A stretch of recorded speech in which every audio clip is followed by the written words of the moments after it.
Hello everybody.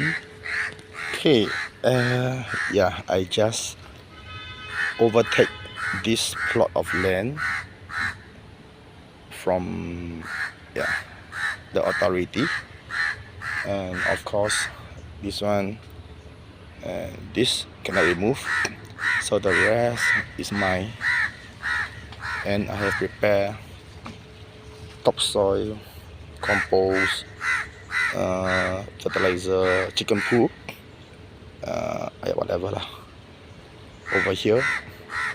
And I intend to revamp this area into a planting ground. So eventually the ex-owner, they have removed as agreed, from March 1st. So I am the official new tenant over here, and stay tuned. I'm going to make this a great